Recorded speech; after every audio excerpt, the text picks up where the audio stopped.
think the virus, number one, and the reach of the virus across every continent and every country, regardless of the efforts that we all made around the world, teaches us a number of things. First is that we have to believe in science. We have the best scientists in the world telling us over and over again what we needed to do to prevent its spread.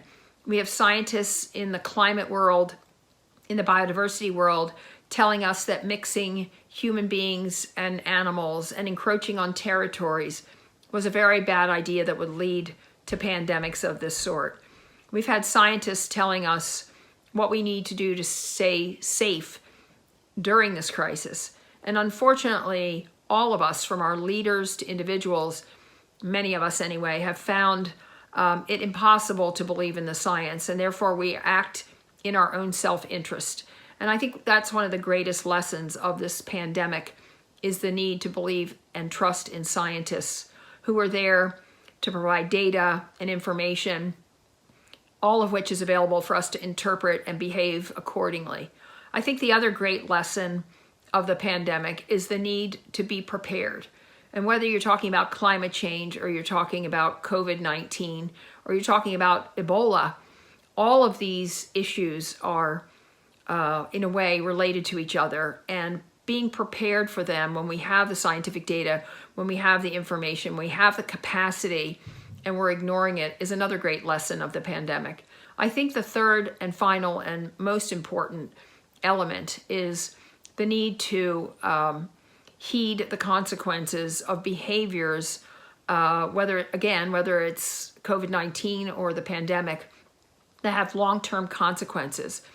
Most of us live for what's in front of us, for this day or this week, and planning for the future is something that human beings as a group are not terribly sophisticated at or preparing for when it comes to threats that aren't known at the time. And so we have to understand that, at least with climate change, at least with pandemics and other issues that will affect all of us, that the need to think about the future, to plan for the future when it's so difficult for us to do so, is probably the third and most important lesson of the virus.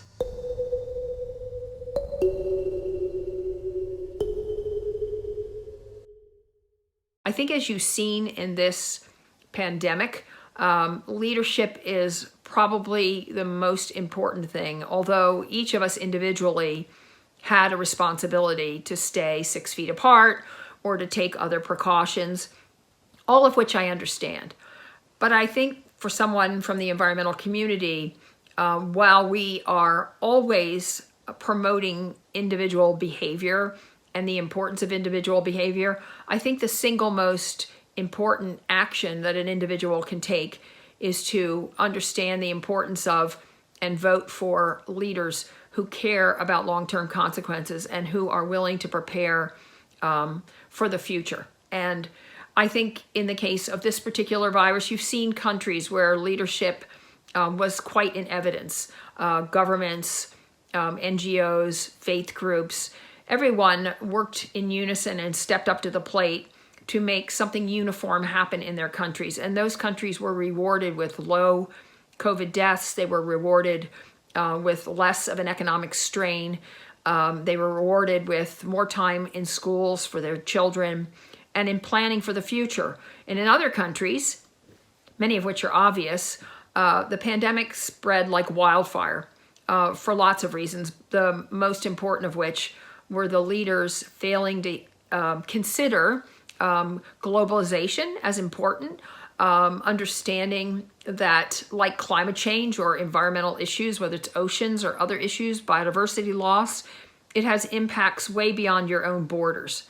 And so I hope that when we do take that individual action to prepare for future crises, that we not only prepare ourselves mentally for what can happen, but also that we elect leaders who will actually care about both short and long-term consequences, because unless you care about both of those issues, you can't solve an issue like a pandemic that travels invisibly and without the slightest bit of concern for country borders.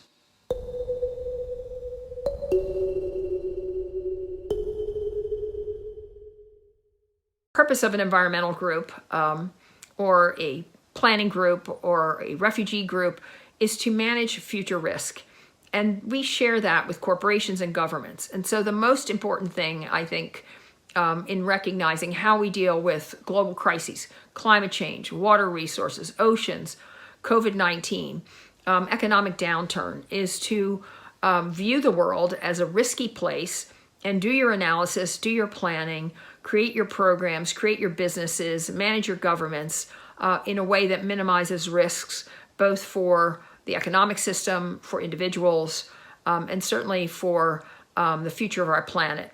And I do think most people would agree, we're all in the same business. And once we recognize that, we can work together much more effectively to manage those risks, to plan for the future, and to prevent crises like these, climate change, COVID-19, discrimination, all the things we're facing now. We have to learn how to manage those risks and plan for them accordingly. As we all know, this has been not just devastating to us and from a mental health perspective and from the extraordinary deaths worldwide, but the global economic downturn will have long-term consequences for environmental protection. And so if we work together, if we manage those future risks, I think the next time this happens, if it ever does again, and certainly it is happening with climate change, that perhaps having that interest in and focus on risk will allow us to avoid these kinds of crises in the future.